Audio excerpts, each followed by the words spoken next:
Welcome back, everyone. On the agenda today, I have a review for Transformers War for Cybertron Siege Deluxe Class Skytread.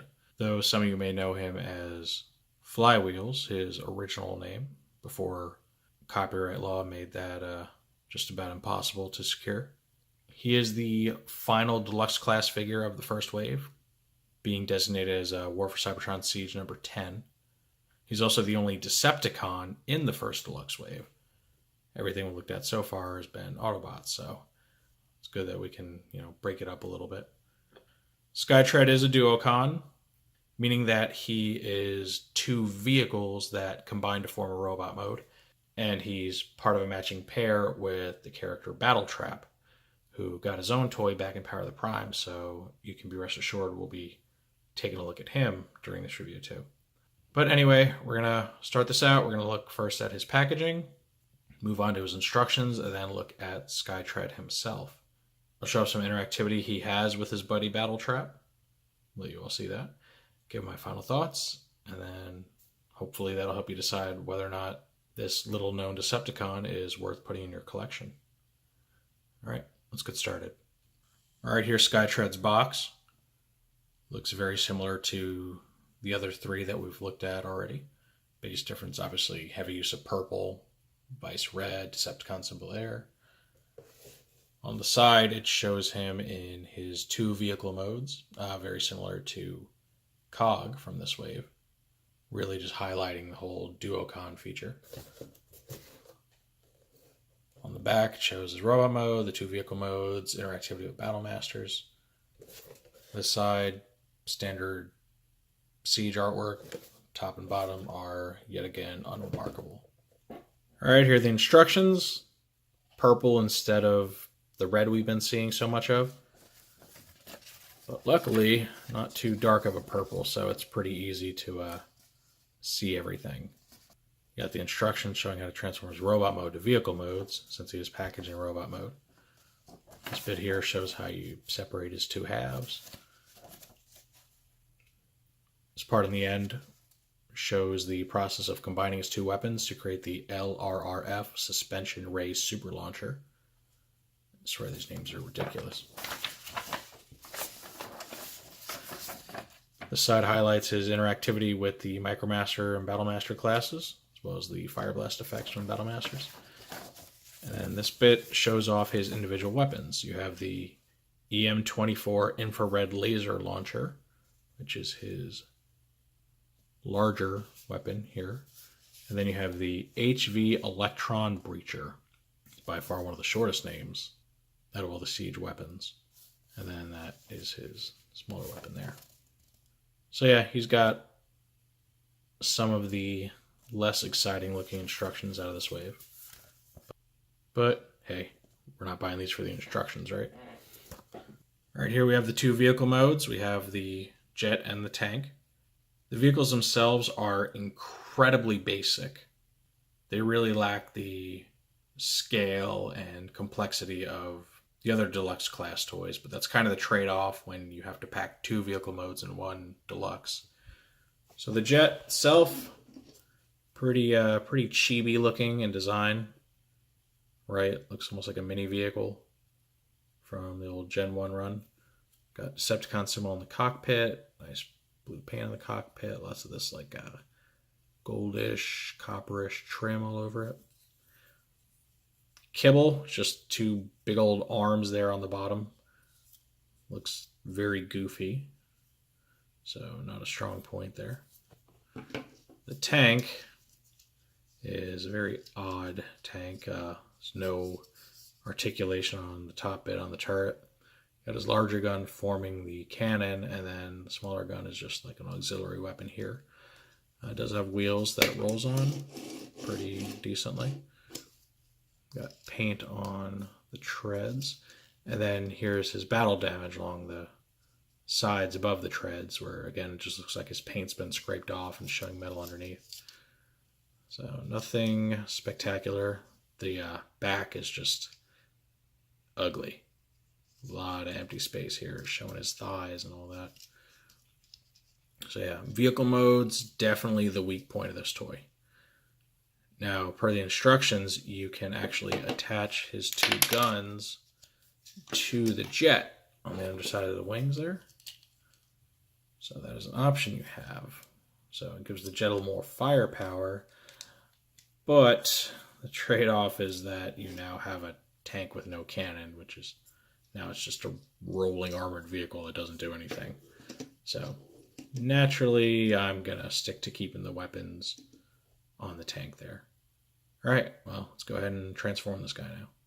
All right, first things first, let's move the jet out of the way, take the weapons off the tank.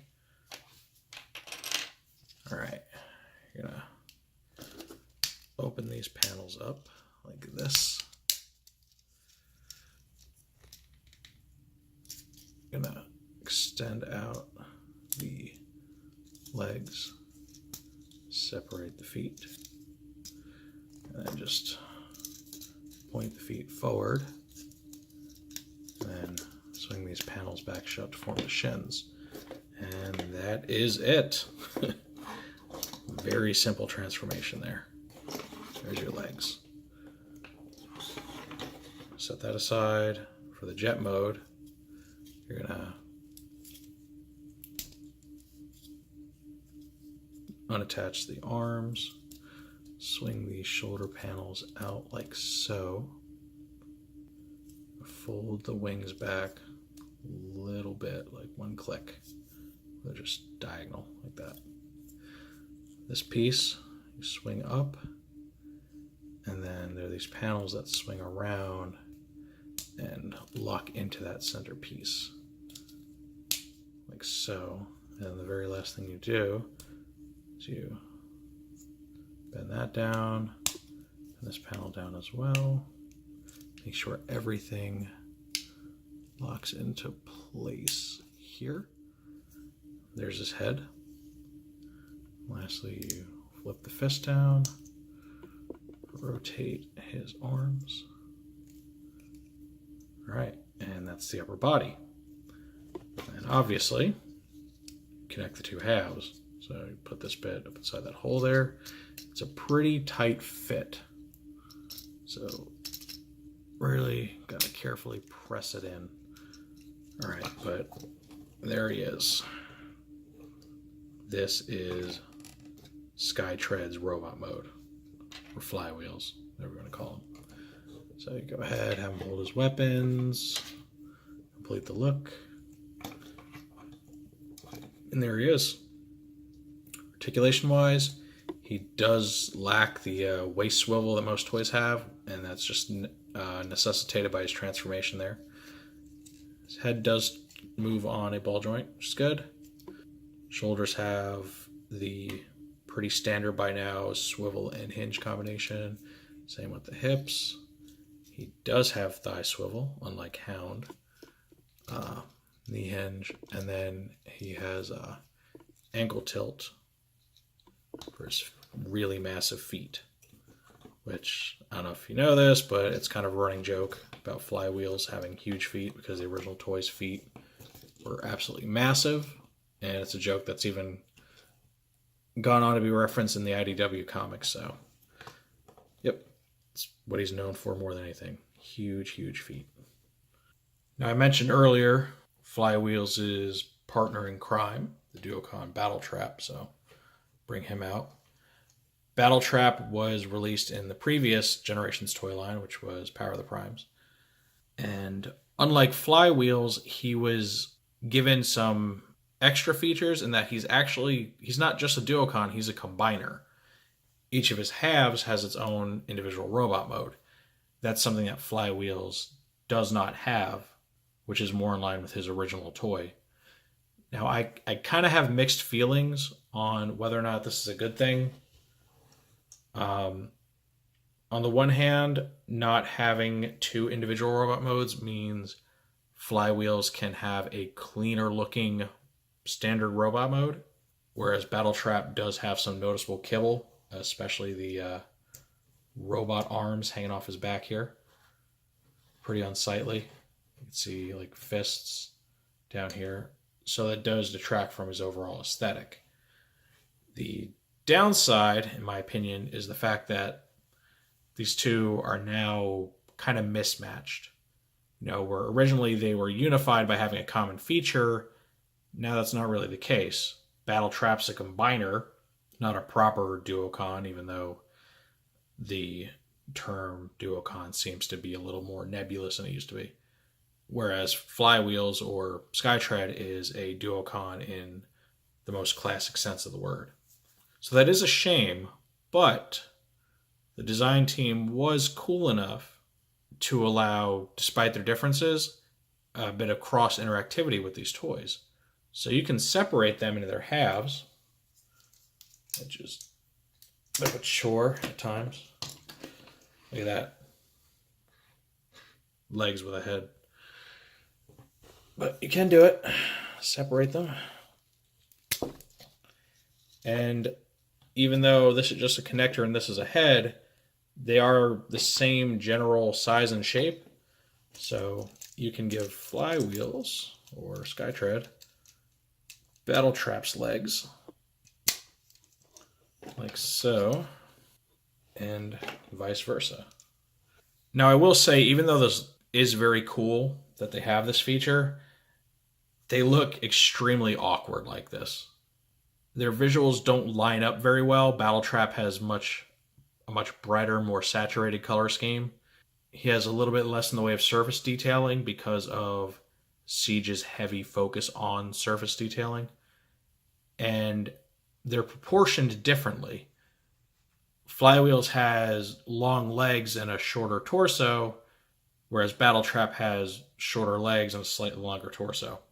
The end result is they still come out being about the same height in either combination, but Flywheels looks like he skips leg day and Battletrap looks like an ostrich. So it doesn't work well. But, points for trying. I'm happy the interactivity is there. They could have not done it.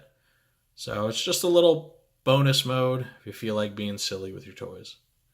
So all in all, having Skytread or Flywheels, whatever you want to call them, getting this toy, especially after getting Battletrap first, just felt like a necessity. You couldn't do one without the other. It would have been a just disservice to the collectors out there. So I am happy that the design team went and decided to include this guy in the line. He does feel very out of place for this toy line, even though he technically does follow the same design cues, the combinable weapons, the 5mm ports in all the right places. He just, I don't know, he's kind of like the odd one out. He feels more basic, almost more cheap even than the other figures. I think a lot of that comes down to the fact that he is supposed to be an update to the original figure, which itself was really tough to look at. It was just kind of an abomination of a toy. Same went for Battletrap. Like, they were not good looking toys. So these are massive improvements over the originals. But I think, given the canvas you're working with, if you want to stick to the original colors, he just comes off looking very bland. He's brown or he's like a dark red, and that's all you get. So I don't think Skytread's going to appeal to everybody. If you're a completionist and you have Battletrap, then you'll probably definitely want to pick this guy up. If you're looking to fill out your Decepticon ranks a little bit, because he is the only deluxe Decepticon in the first wave, he might be good for that. But I can't shower him with praise like I can the other deluxes that we've looked at. I don't know, he doesn't feel like he's on the same level. Is he still worth buying? Yeah, I think so. I think he is good at being who he is, and is a fun little toy. It's neat to have, something on this small of a scale that separates into two vehicle modes. Lately, the only things we've seen doing that very much are like the leaders and Power of the Primes, your Overlord and Sky Shadow and that. But he is a fun little thing to have. Though if you decide to skip him, I don't think you'll be missing too much, unless you have Battletrap. But that's my take on the toy. What do you all think of him? Feel free to let me know in the comments down below. If you enjoyed this look at a pretty obscure Transformers character, go ahead and give the video a thumbs up. If you want to see more reviews like this or Transformers discussions, make sure to hit the subscribe button and hit the notification bell to ensure you actually get notified when I post something new. Subscribing alone doesn't really do that anymore. But with all that said and all my self promoting out of the way, I will see you all next time.